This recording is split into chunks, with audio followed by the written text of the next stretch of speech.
We begin today at the Mishnah, at the bottom, towards the bottom of Daf Mem Omid Beis. Continuing halachas regarding an Eved Kanani. Sagt der Heilige Mishnah, Eved she'osay rabbi apoitiki la'cherim. An Eved Kanani, and his master borrowed money, and now his master designated him as an apoitiki. The word apoitiki means, it's a combination of a few words, apoi tehei koi, which means he tells the lender, from here, this is where you could collect the loan from. So he sort of designates it as the lien is on this Eved that the malva, the lender can collect from him. So then what happened? And then he was freed. Now I'm going to read the Mishnah, I'm going to translate the words, but it's hard to understand the simple pshat of the Mishnah. Even Rashi doesn't explain it here because the Gemara will bring two different interpretations of the Mishnah. So and then he was freed. Shura Sadin, so the halacha should be Eine Evet Chayev Klum, that this Evet Kanani is not Chayev anything. Elo Mipnei Tikkun Olam, but in order to rectify things in the world, Kaifen es Rabbi V'Oisei Ben Chayrin. We force the master to free him, and V'Kaisev Shtar Al Domov, and he writes a shtar for the money that he owes. Rav Shimon Gamliel says, Eine Kaisiv Ela Meshachrer. The Eved does not write any shtar. The Meshachrer, the one that freed him, writes a shtar for his value. Okay, let's see how the Gemara explains this Mishnah. Says the Gemara, Eved she'osay rabbi apoitiki v'shichrei. So what does this Mishnah mean? Mi shichrei. So you have over here the master, which is the borrower, that freed, it says someone freed him. It's not clear exactly who freed him. But first, this master that owns this Eved, so he designated him to be an apoitiki, meaning that there's a lender that's going to collect his loan, and he's going to get this Eved. And then he was freed. When it says in the Mishnah, who exactly freed this Eved? Omar Rav, so Rav explains, Rabbi Rishain, the master that owns him right now. So the borrower there is, the loiva. He freed him. Who else could do it? 1 second, we'll see soon in the Gemara. There'll be another pshat. But right now, the Gemara teaches that's the simple understanding here, that the master that owns him presently, so he has the power to free him, and he freed him. Okay, so basically what happened over here? He tells the malva, you're going to collect the loan from this Eved, but then he goes and frees him. So once he frees him, so the malva can't collect anything from this Eved. He's free now. So Shura Sadin, so the halacha should be Eine Evet Chayev Klum L'Rabbi Sheni. This sort of second master, meaning the malva that had a lien on this Eved and wanted to collect this Eved and to take this Eved to himself for his loan, but the Eved is not Chayev anything to him. He's been freed now. You may ask, how does the master have the right to free him if this lender has a lien on this Eved, a right to collect from him? So maybe that should prevent his master from freeing him. Says the Gemara, no, it does not prevent him. Rave, and this is something that Rave said in another place. The Omar Rave said the following thing: Hektish, Chometz, v'Shichrer. These three things, mafkiin midei shibud. They can take out of a shibud. So a shibud means when there's a lien, when a lender has a lien on a property, or in our case over here, it's talking about an Eved. So these three things will take away from that lien. So what does this mean? Hektish. The case of hektish would be when a person is makdish a property that a lender has a lien on it. But it doesn't matter. Once you makdish it, it becomes hektish. Even though the lender could say, how could you be makdish this property? I'm supposed to collect the payment of my loan from this property, but it's only a shibud. The chiddush of what Rav is saying is, shibud is not yet real ownership.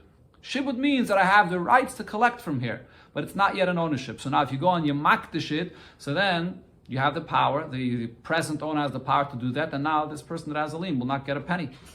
And the same with chometz. Rashi says the case of chometz over here is a guy that lent money to a yid, and he had chometz in his property that was designated for paying this guy for this loan. But then Pesach comes, and once Pesach comes, so then what happens? So the Isser of Chometz is mafkia, the ability of the guy to be able to collect from this loan. It's now Chometz she'ova olava Pesach, because this Chometz was in the possession of the Yid, and Pesach passed. What happens with Chometz that remains in the possession of the Yid over Pesach? It becomes Asabar no. So now he can't pay up the loan with this. The guy is going to say, what do you mean? I had a lien on this chametz that belonged to me. No, but it wasn't yet a real ownership. It remained in the possession of the Yid. So when the Isser of chametz comes, the Isser of chametz takes away the shibud that the guy had on this chametz. And the third thing is what it says in our Mishnah here, shichrur. When a lender has a lien on this Evet Kanani that he made an apaitiki that you can collect from him, but if the master that owns him presently comes and frees him, so then he goes free. That shibud does not stop you from freeing this Evet. What is a apaitiki? Apaitiki means when you designate the payment from here. That's what it means. You tell the lender that he can collect from here, from this particular place. Rashi points out another thing. We're at the bottom of Daf Mem Amud Beis.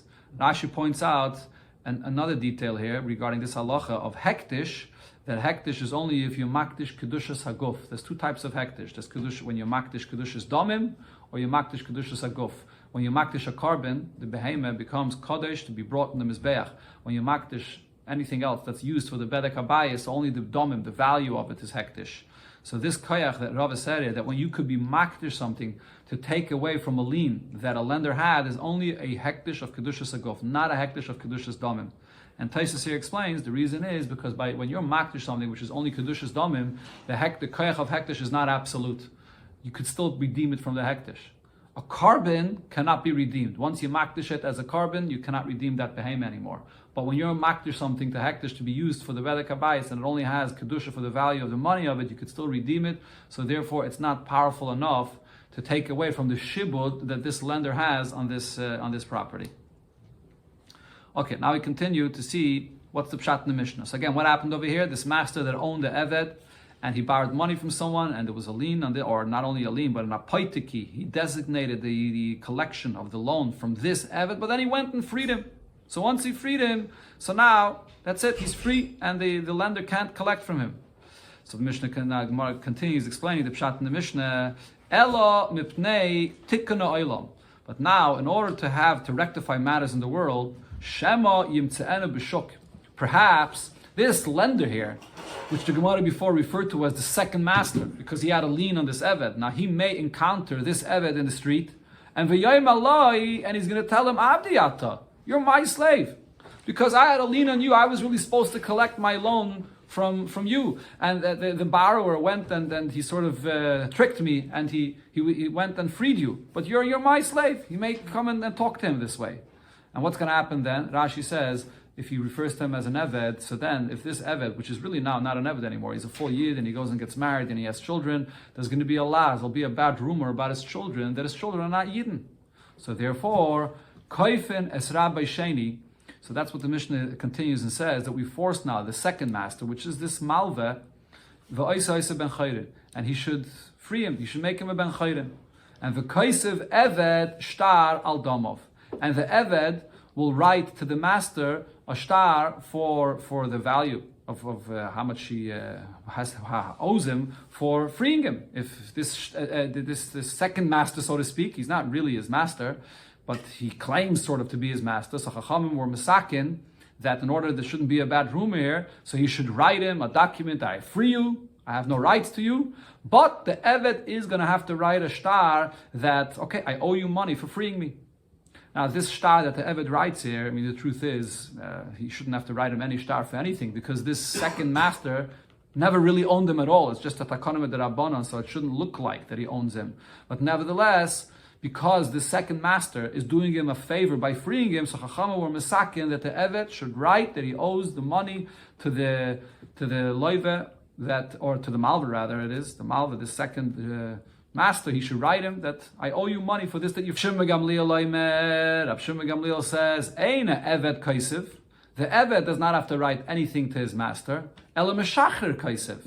The first master that freed him, he's going to have to write to the Malve, which is the second master, that I will pay you for the value of this Eved that you lost in the loan that you were supposed to collect from this Eved. Who's the one that caused the real loss over here to the Malve? The master that owned the Eved, that was supposed to allow this Malva to collect from this Eved, and he went and freed him. So now, even though we're forcing the second master to free him, but the original master that freed him, he's the one that has to write that he's going to pay for the loss for this leiva. So the Gemara explains, "B'maika miflagi." What's the argument over here between the Tanna Kamma and Rav Shimon Gamliel? The argument is b'mazik shibudoy shel chaverei kemiflagi. When you cause a damage to someone, but you're not causing a damage to his actual property that he presently owns, but you're causing a damage to a property that he has a shibud on. Here, the loiva had a shibud, he had a lien on this eved, and you not caused him a damage by freeing the eved that he can't collect from there. The Marsav Chayiv, Rav Shimon Gamliel says, the first master that freed now his eved, he caused the loss to this individual, to the malva, to the second master, that he can't collect from this eved. So therefore, you're going to have to write him a document that you're going to reimburse him for that. But a Marsav Potter. But the Tanna Kamma says, no, you potter. It was only a lien. I didn't cause a damage to a property that you actually own. It's only a lien, and I have the rights if I want to free this eved, and that's it. He's going to have to pay him the loan otherwise, but he doesn't have to write him a star for the domim of this eved. He has a right to free him. Says the Gemara Etmanami. We learned as well in a Braise that it says this pshat of the machlekes of our Mishnah that we just explained. Hamazik shibudoy shel chaveira. If you damage a shibud of your friend, you didn't damage his actual property that he owns, but you damaged only a property that he has a shibud on it, which is what the pshat that Rav said Rav said over here in our Mishnah. So Bonim la machlokes Rav Shimon Gamliel v'Rabbanan. This is the machlokes of our Mishnah between Rav Shimon Gamliel and the Rabbanan regarding the first master that owned this eved, and the malva had a shibud on him, and you went and you freed him. So you damaged the shibud of this malva. Do you have to reimburse him for that or not? That's the machlokes here. Now Taisus here explains, you may ask, how could the Gemara say that there's a machlokes over here, whether he has to pay because he was mazik, the shibud, or not? Doesn't he have to either way have to pay? There was a loan here. He owes money. So even if we're going to say that damaging a shibud that someone had on a property or here on the eved is not a hezek, doesn't count as a damage. But he has to pay him the loan anyway. So either way, this first master of the eved, that's the borrower, would have to pay the loan. So Taisus here answers that we're going to have to say that the case of our Mishnah that says that he designated this slave as an apaitiki that he could collect from here, the Gemara will soon explain that sometimes the apaitiki could be made in such a way that it's exclusively from here. You're telling the lender that you could collect your loan only from this eved and not from anywhere else. So the moment you free this eved, you practically freed yourself from paying this loan. So as far as the loan is concerned, that's gone. There's no other place that the lender, which is the second master that the Gemara refers to him as, can collect the loan from. So therefore the Gemara says, the machlokes over here will only be, but there is a damage. You mazik, the shibud of the malva. And the question is whether that counts as a damage or not. Okay, the Gemara brings another pshat over here in the Mishnah. Ula says the pshat in the Mishnah is as follows. When the Mishnah over here says that someone went and freed this eved, you know who freed him? Not the present owner of this eved. Rabbi Sheni, the second master, freed him. Who does the Gemara refer to as the second master? The malva that has a lien on this eved. He went now and freed him. Now, on this, the Mishnah continues and says, Shura Sadin. So the halacha should be Eina Evet Chayev Klum b'mitzvahs, that when the second master that doesn't even own this evet yet, he just had a right to collect his loan, take this evet, but he didn't collect it yet. So the halacha should be that the evet does not become free at all, and therefore he's not Chayev in mitzvahs. When an evet becomes free, he becomes a yid and is Chayev in mitzvahs. So, but over here though, this second master is not even his master yet. He doesn't have a power to free him. In order to rectify matters in the world, we say that he becomes free. Why? The fact that the second master that has a lien on this eved freed him. So now there's a rumor. People refer to this eved as a free man. So therefore, we force the first master, the one that presently owns this eved, and he goes and he has to free him. The kaisiv shtar al damov. And now we force the first master to free him, and the eved has to write to the first master that's freeing him a shtar that I'll pay you. I'll pay you for this that you're freeing me. It's like when an eved redeems himself and he has to pay. So the eved is going to have to write a shtar that he's going to pay the master. But Rashi here explains he doesn't have to pay the master his full value. He only has to pay the master the remainder of his value that's not part of the loan that the first master owned. There is a loan here that the first master owned, and that part of his value the Eved does not have to pay. But if he's worth any more than what that loan was, then he's going to have to pay that to the master. Rab Shimon Gamliel says, Ein a kaisev, that the Eved does not have to pay for this, Ela Meshacher kaisev. The second master that went and freed him, and he caused to now force the first master to free him, he's the one that really causes this problem that the first master is forced to free him. What did we say there? Because the second master, which is not the real owner, but because after he frees him, so there's a rumor now that he is free, so Chachamim are masakin that we forced the real master, the first master, to free him. So the second master that freed him really caused this loss to the first master that he's now forced to free him. So he is going to have to reimburse the owner of this Eved, the first master of the Eved. So now, according to this pshat, the Gemara says, "Mamai kamiflagi." What's the basis of the machlokes? Whether the second master that did this caused a damage to the owner, to the real owner of this eved, does he have to reimburse him for that or not? So the argument is, "Behezek she'ein nikir kamiflagi." They're arguing when you damage someone's property, but the damage is in such a way that it's not noticeable. This is actually a sugya that we're going to learn about barichas here soon, later in the Masechta. And the typical example for this is, you go and you take someone's items and you make it tomei.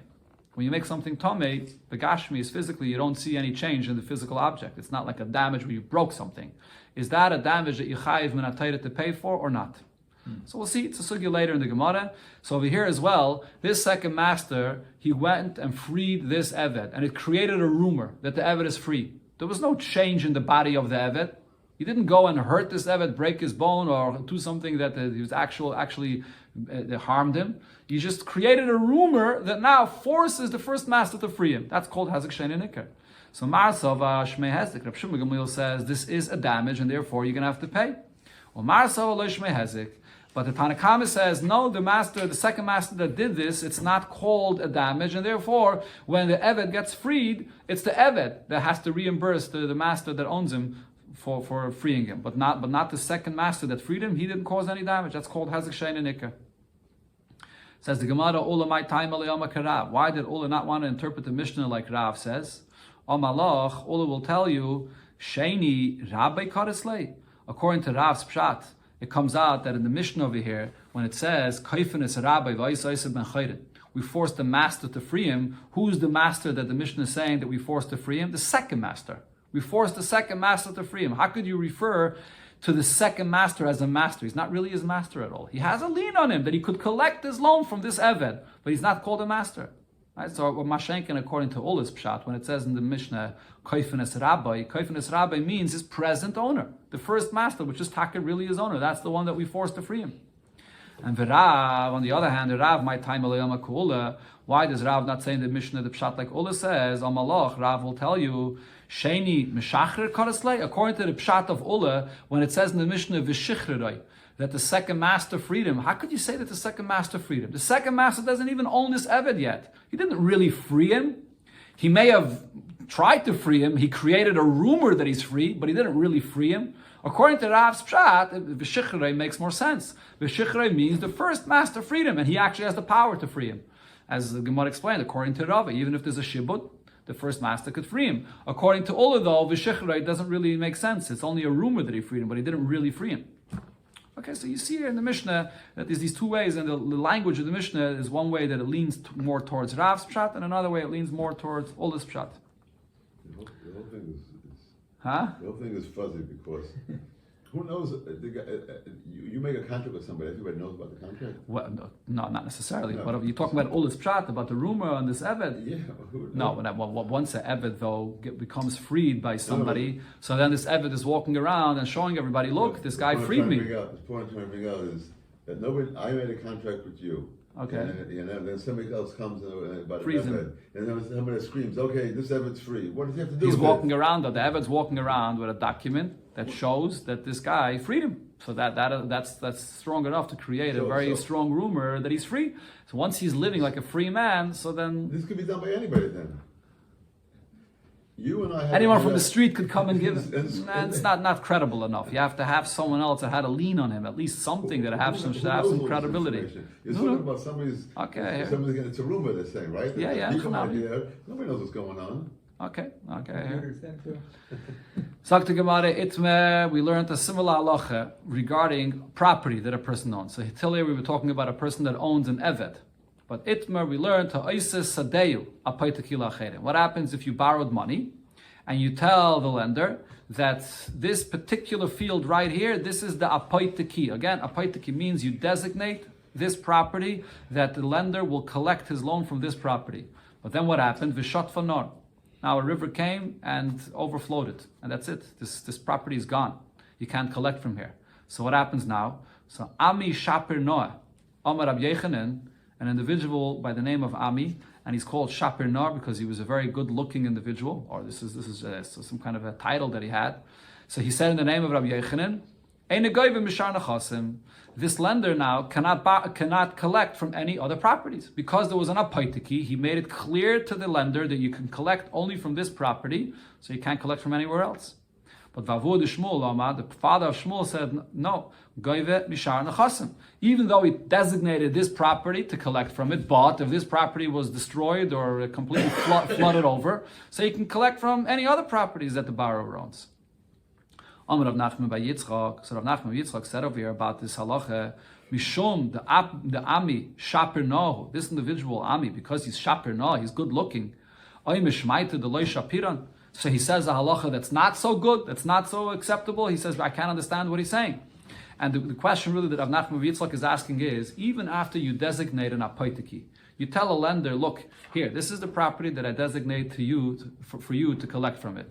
Does that mean exclusively only from here and not from anywhere else? Not necessarily. You're telling him that here, this is the first place you can come to collect from. But if this place is not available, he still should have the right to collect from any other property that he owns. Why is he saying such a halacha in the name of Rabbi Yechanan that if this property gets flooded over, he can't collect from anywhere else? Why not? Again? It's not only a shibud. It's more. It's an apaitiki. He told him, I'm designating for you this property to collect from it. But he owes him money. If he can't collect from this property, he should be able to collect from any other property.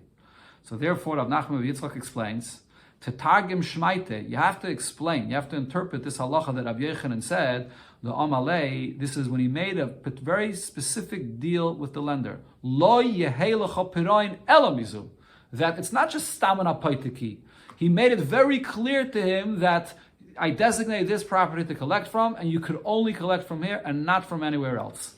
Okay? In the lashon of the paiskim, there's what's called an apaitiki stam, and there's what's called an apaitiki mefurish. When you make an apaitiki stam, you're designating the property for him to collect from here. But if you can't collect from here, he can collect from somewhere else.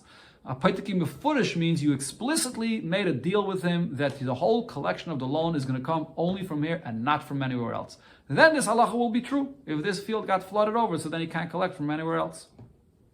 The Gemara brings a brayso that says this: Tanya nami hachi, ha'isa sadeyo apaitiki la'acher. If you designate your field as an apaitiki, a place to collect for someone, for a malve, b'shot fanor, and then the river floods it, goive mishar nechasim. So you can come and collect from any of these other possessions, any of other properties. If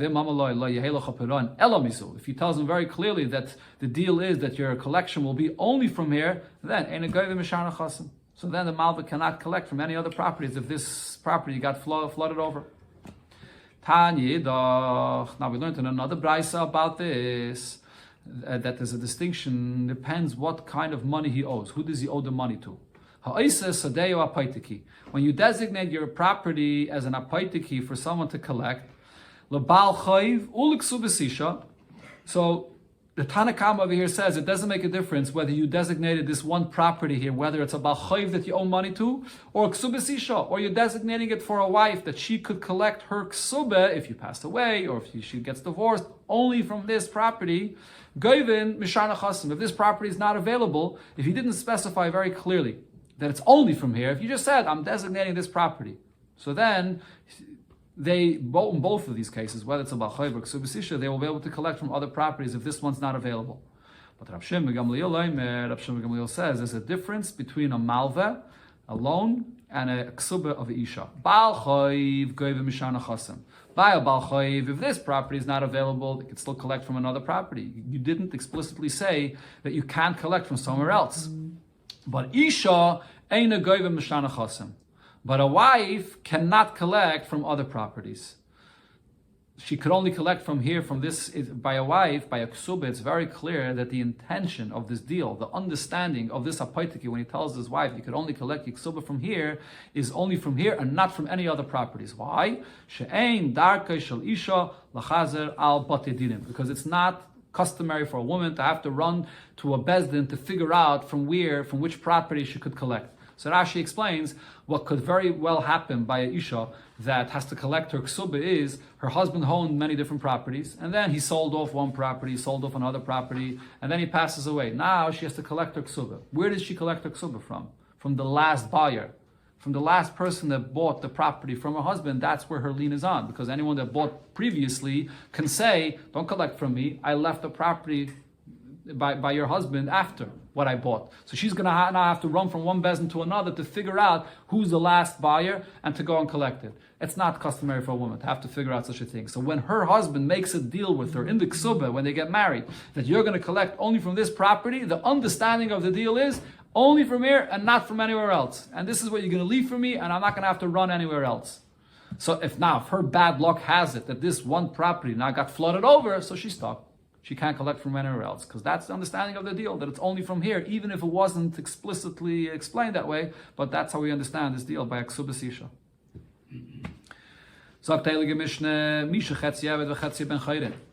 If you have a eved that's now half an eved and half free, so the Gemara will describe how that happens. So eved is rabbi, so what does he do? So he has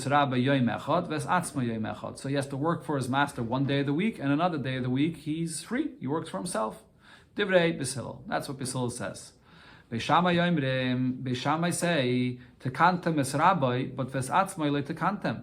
So you've rectified matters for his master, that his master could have him work for him half of the time, but for himself, he still doesn't have a normal life. In what sense? Because now Lisa Shivcha Efsher, he can't get married to a Shivcha Kananis as an Evet Kanani is allowed, Shivcha Chetzi Ben Chayre, because he's already half free.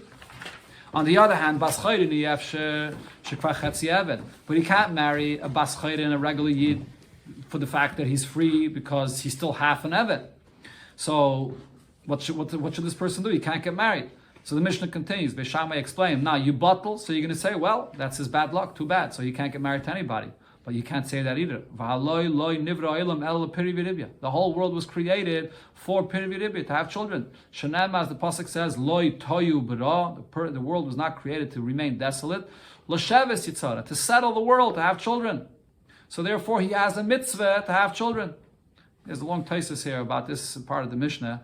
The Mishnah does not bring the pasuk of Pru Revu that it says in the Torah, but it brings this pasuk of Lasheves Yitzara, to settle the world. Why does it bring this pasuk of Lasheves, not the first mitzvah of Pru Revu? So there's a few pshatim and thesis. One pshat thesis says that it wants to point out how this is a very important mitzvah. This is negeya to the existence of the entire world. So that shows how powerful of a mitzvah it is. It's not stam a mitzvah. Another pshat thesis says the mitzvah of Pru Revu only applies to a full yid, not to this Evet Kanani. The Gemara wants to show you, or the Mishnah that is, wants to show you that this is a mitzvah even for the Evet Kanani. L'sheves Yitzara is a mitzvah not only for a yid, but even for the Evet Kanani. Okay, there's another few pshatim and taisus. Okay. Ella says Beishamai mipnei tikkun ha'olam. In order to rectify this matter, what do we do? Kaifin es rab b'vaisais ben chayrin. So we have to force his master to fully free him. And the kaisiv shtar al chatzi domov, and the eved has to write a document that he owes his master half of his value to reimburse his master for freeing him. And so we force his master to fully free him.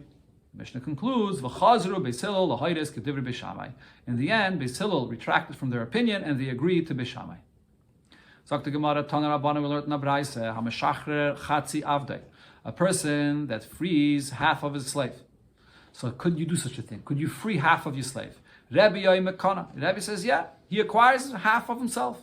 The Chachamim say that you can't free half of your slave. So Rabbe explains the pshat on this machlokes b'shtar. Whole argument over here about freeing half of a slave is if you're trying to free a slave by giving him a document of freedom. There's two ways how to free a slave, as we'll see here in the Gemara. One is by giving him a document of freedom, and the other is by the slave buying himself back with money, with his value, through money. So Rab explains the whole argument over here, whether a Eved, again, what? Eved Kanani, correct. He's buying himself back from his master with money. Okay, that's one way he can free himself. Or with a shtar, that the master gives him a shtar that you're free. So Rab explains the whole machlokes about freeing Eved halfway, whether that could be done or not, is only when it's done with a shtar. But not by money. By money, for sure, everybody agrees that he can buy himself half if he only has half of his money to pay, so he can buy himself halfway. Now, what's the reason why by a shtar he can't be freed halfway? So it's based on a pasuk. The Rebbe Savar, Rebbe holds, the pasuk says, "V'hoftei loy nivdasa, oy chufsha loy nitn la." This is talking by the halacha of a shivcha charufa, which is a maid that's half a shivcha and half not. She was only freed halfway. So the pasuk uses two different terms. Hoftei loy nivdasa means that she did not fully redeem herself. That's a term that's used regarding money. She didn't redeem herself with money. Chufsha refers to a shtar. She wasn't freed with a shtar from her master.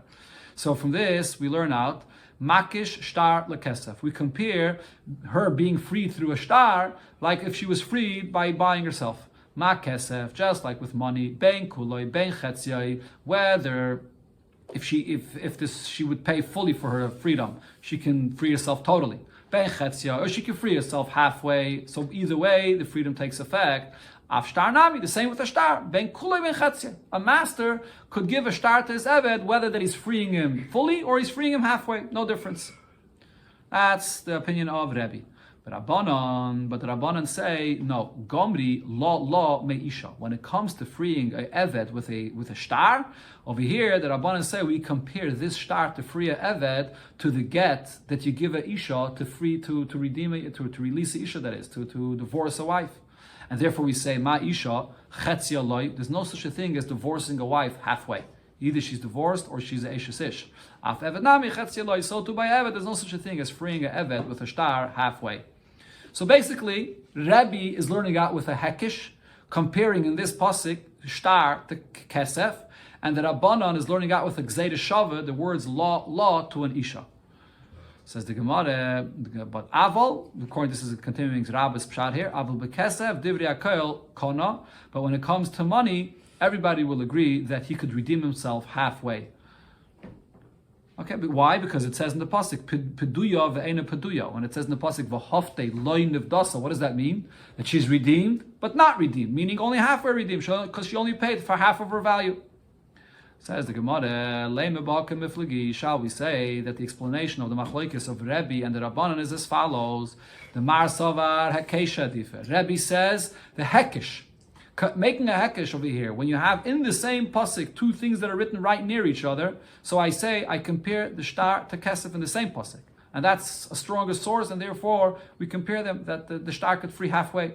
Mar Sava, but the Rabbanan hold gzeira shava dife. No, the limud of gzeira shava is stronger, so we compare the evet to the isha. So it's basically a machlokes when you have these two limudim, which are sort of a contradiction to each other, a hekesh and a gzeira shava. All these limudim are halacha l'moshe misina, but which one is stronger?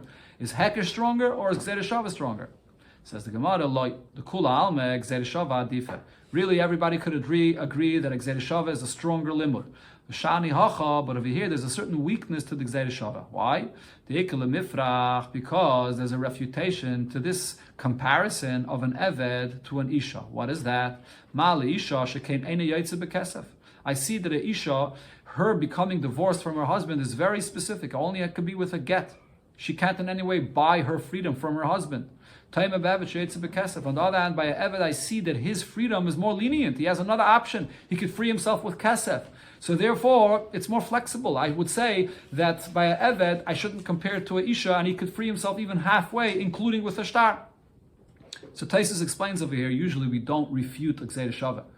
Over here the Gemara is using a refutation for a gzeira shava. Gzeira shava, there's no svaras involved.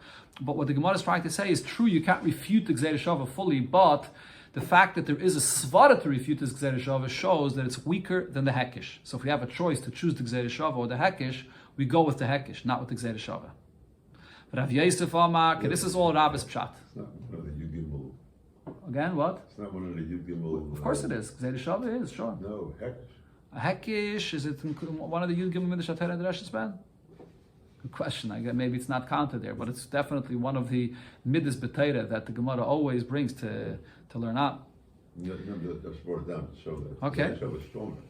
Rav Yosef Amar, another pshat in the Mishnah, Rav Yosef says, Machloikis Bekesef. No, the argument here between Rebbe and the Rabbanan, whether an Eved can free himself halfway, is when he's redeeming himself by money, by paying his value. And he only pays half of his value. The Rebbe says, V'hofte loy nivdasa. The Pasuk says that she was freed, but she was not free. What does this mean? Peduya, ve'ene peduya, that she's partially freed and partially not. So here we see that you could redeem yourself with money halfway. But Rabbanan say, no, you can't free yourself halfway. This Pasuk here, that's the Dibra Torah Kalosh Bnei Adam. This is just the language, the way people speak. People speak in this kind of way. Free, she was not freed, but it doesn't mean that she's partially freed. So says the Gemara, what does this mean? According to Rav Yosef, Aval Bishtar, or this is maybe a continuation of Rav Yosef speaking, Aval Bishtar, when it comes to a shtar, everybody will agree that you can't redeem yourself halfway. The machlokes between Rebbe and the Rabbanan was with money. Could the Eved free himself halfway by paying half of his money?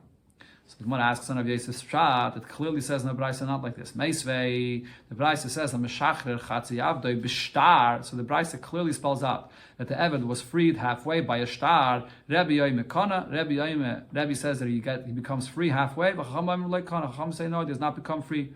To Yofta the Rav Yosef, this clearly refutes Rav Yosef's pshat. Rav Yosef said that they're arguing when he's being freed with that when it comes to shtar, there's no machlokes b'chlal.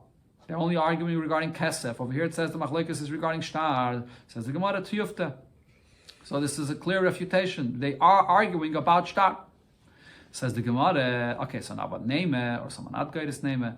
Bishtar who the pligi. Maybe we could say that. Shall we say that over here from this brayso we see clearly that they're arguing about being freed with a shtar. Aval bekesef loy pligi. But from the fact that maybe we should go a step further and say not only does this refute what Rav Yosef said that they're not arguing about shtar, this brayso clearly says that they are arguing about shtar. But should we say that it also refutes further that regarding kesef they're not arguing? If this brayso says that they're arguing about shtar, we could understand from this brayso that they're not arguing about kesef. And by kesef, everybody will agree that the Eved could only free himself when he frees himself fully. And if so, leimit to have it to yuftu the Rav Yosef betarti. This brayso refutes what Rav Yosef said in both points. Number one, that regarding shtar there is a machlokes, and number two, regarding kesef there's no machlokes. And regarding kesef, everybody agrees that you can't free yourself halfway. Rav Yosef will answer you, no, pligi b'shtar v'hu adim b'kesef. There's a machlokes between Rebbe and the Rabbanan regarding freeing yourself halfway regarding a shtar, and they're also arguing regarding kesef. Both. They're arguing about in both. There's no difference between them. Why doesn't the brayso here that we just quoted mention kesef? Why is the argument here mentioned only regarding shtar? Because it's coming to tell you how far Rebbe's opinion goes. That Rebbe says that Eved could be freed halfway even with a shtar, even though regarding shtar there's a svara to compare to an isha. A isha can't be divorced halfway with a get. I would think that by shtar it's the same. So it's coming to tell you how far Rebbe's opinion goes. Frag the Gemara, why are we showing how far Rebbe's opinion goes? Let the argument in this brayso be only about kesef. If they're arguing about both, why doesn't the brayso highlight their machlokes regarding kesef? And then it will show you how powerful the Rabbanan's opinion is. That the Rabbanan say that when it comes to kesef, they could be freed halfway. Cannot be freed halfway, even though you may think to compare it to shtar, that by shtar you can't free halfway. Says the Gemara, koyach the hetere or the flay. No, the Gemara, the brayso that is, would rather tell you the koyach of heter, the koyach of Rebbe's opinion that says that you could free halfway. So the koyach of heter to free halfway, that's always the klal in the Gemara. Whenever you have an argument, the koyach of heter is stronger than the koyach of issa. It's a big chiddush, and therefore the brayso wants to tell you the chiddush of the koyach of the heter, that you could become free halfway, both by shtar and by kesef. So the Gemara Vaitis, and now basically comes out of here that according to Rabbe, the machlokes of Rebbe and the Rabbanan is only by shtar. The machlokes though between Rabbi and the Rabbanan according to Rav Yosef is by both, by shtar and by kesef. Could you ever, whether shtar or kesef, free a eved halfway? Says the Gemara here. The Gemara brings a clear brayso about this. Tashema, the brayso says v'hofte, when the pasuk says, then she was freed. Yachal lakel, I would think that she was completely freed. Talmud Loimar, the pasuk says again. This is by the shivcha charufa. So the pasuk continues and says loinif dasa, she's not freed. Now, loinif dasa, when it says she was not freed, yachal lakel, I would think that she's completely not free. Talmud Loimar v'hafte, but the pasuk first says she was free. What does this mean? Ha keitzat peduya ve'ena peduya. She's free but not free. V'kesef u'b'shav v'kesef. This is when it comes with money or the value of money that this eved, or in that pasuk it's speaking about a shivcha kananis. She only paid for half of her value, so she became half free. Now, the brayso continues, Ve'en ela b'kesef. This is only when it comes to money that she frees herself halfway. B'shtar minayin. How do we know the same could apply by a shtar? Talmud Loimar v'hafte loiniv dasa, and then the pasuk adds, oy chufsha loy nitten lo, or a freedom which is a document of freedom was not given to her. But then later the pasuk says v'kosav lo sefer krisos, by a husband that gives a get to his wife. It says v'kosav lo sefer krisos. So malalom b'shtar afkan b'shtar. Just like over there, because of la sefer krisos is with a shtar, so to over here you can free an eved with a shtar. Okay, so the brayso continues, but ainly elo chetzia. So in the beginning of the brayso, it's saying that you free an eved with a shtar, but it doesn't say to free half of the eved with a shtar. Then the brayso continues and says, ainly elo chetzia b'kesef. So I would think that when it comes to kesef, the pasuk uses this term of hafte loinif dasa, that you can free half of the eved with money, half if he only pays half of his value. Or he can be completely freed if you give him a document of freedom. But now the brayso says, how do you know that you could even free half of an eved with a document and giving him and writing in the document you're only freeing him halfway? How do you know that takes effect? Talmud Loimar v'hafte loinif dasa. The pasuk writes these two things together, and therefore mak shtar lekesef. I compare the shtar to kesef. Mak kesef ben kuli ben chetziyai, av shtar nami ben kuli ben chetziyai. Just like by money, the eved could free himself halfway, so too a shtar can also be freed halfway. Okay, so now the question is, who's this brayso going according to? Bish b'leimel Rav Yosef. According to Rav Yosef, the brayso is very much understood. Basa di Taisef, after we refuted what Rav Yosef originally said, so afterwards Rav Yosef holds that the machlekes of Rebbe and the Rabbanon, whether you could free a eved halfway, is both regarding shtar and regarding kesef. So ha mani, Rebbe, this brayso here is Rebbe speaking. Rebbe is saying that both for kesef and shtar you can free a eved halfway. But according to Rabbe, Reishe Divri Akoil, in the beginning of the brayso, it seems like it's going like everybody's opinion, even according to the Rabbanim, because in the Reisha of the brayso it says that only regarding kesef you could free halfway, but regarding shtar you can't. But v'seifer Rebbe, but then the brayso continues and says that even regarding shtar you could also free halfway, which is according to Rebbe. So the beginning of the brayso and the end of the brayso is not the same opinion.